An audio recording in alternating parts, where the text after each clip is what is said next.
देखिए, अच्छी आदतें बनाना तो हम सब चाहते हैं। ये एक तरह से सफलता की नींव होती हैं। पर क्या हो अगर यही आदतें जो हमें बेहतर बनाने के लिए होती हैं, वही हमें आगे बढ़ने से रोकने लगे? ये सुनने में थोड़ा अजीब है ना? चलिए, आज इसी चौंकाने वाले आइडिया को थोड़ा गहराई से समझते हैं। तो सवाल सीधा सा है, क्या हमारी अच्छी आदतें ही हमारी तरक्की में रुकावट बन रही हैं? अब ये बात थोड़ी उल्टी लगती है क्योंकि बचपन से हमें यही सिखाया गया है कि अच्छी आदतें डालो तभी कामयाब बनोगे। लेकिन कहानी में एक छोटा सा ट्विस्ट है। और वो ट्विस्ट है जिसे हम कहते हैं आदत का विरोधाभास या हैबिट पैराडॉक्स। इसका फायदा, इसका अपसाइड तो ये है कि हम बिना सोचे समझे काम कर पाते हैं। मतलब हमारा दिमाग एकदम ऑटोमेटिक मोड पर चला जाता है। लेकिन इसका एक बहुत बड़ा नुकसान भी है, और वो ये कि जब हम बिना सोचे समझे कुछ करते हैं ना, तो हम छोटी छोटी गलतियों पर ध्यान देना ही बंद कर देते हैं। और बस यहीं से असली समस्या शुरू हो जाती है। जब कोई भी काम हमारे लिए ठीक ठाक या गुड इनफ लेवल पे पहुंच जाता है, तो हम अक्सर उसी लेवल पर आकर अटक जाते हैं। अब जरा इस ग्राफ को देखिए, ये बहुत दिलचस्प चीज दिखाता है। इसे कहते हैं हैबिट लाइन। शुरुआत में जब हम कुछ नया सीखते हैं, तो हर कोशिश के साथ हमारा परफॉर्मेंस बेहतर होता जाता है। लेकिन फिर एक पॉइंट आता है, ये हैबिट लाइन, जहां वो आदत ऑटोमेटिक हो जाती है और हमारी ग्रोथ एकदम फ्लैट हो जाती है। सुधार एक तरह से रुक जाता है। तो असली बात यह है कि जब हम किसी काम को ऑटो पायलट मोड पर बस ठीक-ठाक तरीके से करना सीख जाते हैं, तो हम ये सोचना ही बंद कर देते हैं कि इसे और बेहतर कैसे किया जाए। हमें लगता है कि एक्सपीरियंस के साथ हम बेहतर हो रहे हैं, पर असल में हम सिर्फ अपनी पुरानी आदतों को और पक्का कर रहे होते हैं, उनमें कोई सुधार नहीं ला रहे होते। तो फिर इस पठार को, इस प्लेटो को तोड़ा कैसे जाए? असली महारत यानी ट्रू मास्टरी कैसे हासिल की जाए? चलिए अब अगले लेवल पर चलते हैं। तो इसका जवाब, इसका फॉर्मूला सुनने में तो बड़ा सिंपल है। महारत हासिल करने के लिए सिर्फ आदतें ही काफी नहीं है। हमें चाहिए आदतें और साथ में जानबूझकर किया गया अभ्यास, जिसे कहते हैं डिलिब्रेट प्रैक्टिस। और ये ग्राफ इस बात को बहुत ही बढ़िया तरीके से समझाता है। महारत कोई सीधी स्मूथ लाइन नहीं है। जैसा कि यहाँ दिख रहा है, ये सीढ़ियों की तरह है।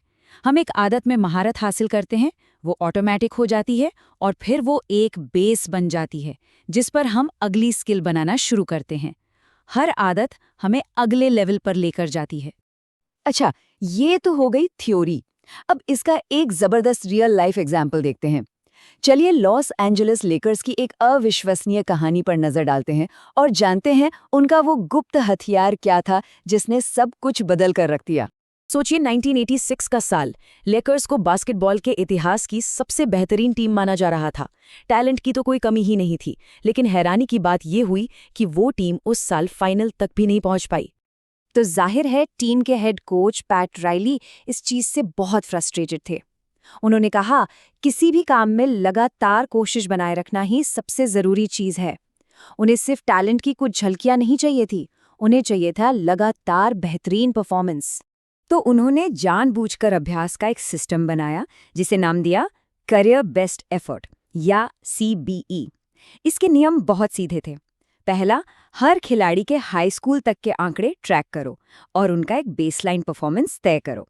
दूसरा, हर खिलाड़ी से कहो कि वो पूरे सीजन में सिर्फ 1% का सुधार करे, बस 1%। तीसरा, सिर्फ स्कोर या आंकड़ों पर ध्यान मत दो, बल्कि उन अनसंग हीरो वाले कामों को भी क्रेडिट दो, जैसे टीम के साथी की मदद करना। और चौथा, उनके परफॉर्मेंस की तुलना लीग के दूसरे खिलाड़ियों और पिछले सीजन से करते रहो। चलो इसे मैजिक जॉनसन के एग्जाम्पल से समझते हैं ताकि बिल्कुल क्लियर हो जाए। मान लीजिए एक गेम में उन्होंने 34 अच्छे काम किए, पॉइंट्स, असिस्ट्स, हीरो प्लेज वगैरह वगैरह, और 5 टर्नओवर किए जो नेगेटिव थे। तो 34 में से 5 घटाएं, बचे 29। फिर इसे उन्होंने जितने मिनट खेला यानी 33 मिनटों से भाग दिया, तो उनका CBE नंबर आया 8.79। अब हर खिलाड़ी से बस यही कहा गया कि वो अपने इस औसत CBE नंबर को सिर्फ 1% से बेहतर करे। तो इस छोटे से सिस्टम का नतीजा क्या निकला, कोई अंदाजा? लेकर्स ने अगले 2 साल back to back NBA championship जीती। पिछले 20 सालों में ऐसा करने वाली वो पहली टीम बनी। सोचिए, सिर्फ 1% सुधार के लक्ष्य ने क्या कमाल कर दिया।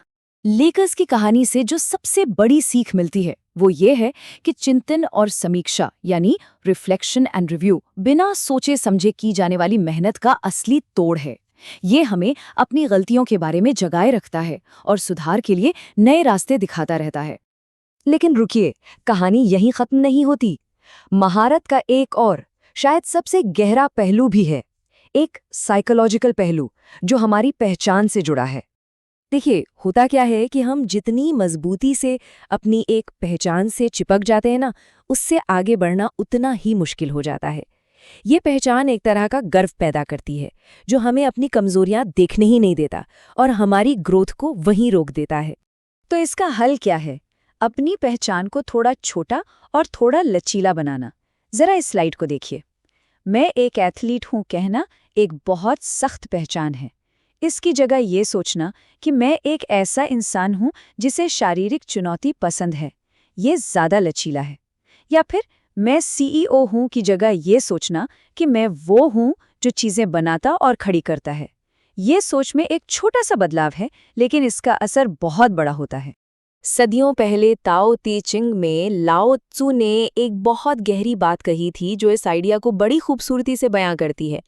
इंसान नर्म और कोमल पैदा होता है, मरने पर वो सख्त और कठोर हो जाता है। जो सख्त और कठोर है वो टूट जाएगा, जो नर्म और कोमल है वही प्रबल होगा। तो आखिर में ये एक सवाल है जो हम सबको खुद से पूछना चाहिए। हमारी पहचान, क्या वो एक मजबूत नींव है जो हमें सहारा देती है, या फिर वो एक पिंजरा है जो हमें कैद रखता है और आगे बढ़ने से रोकता है?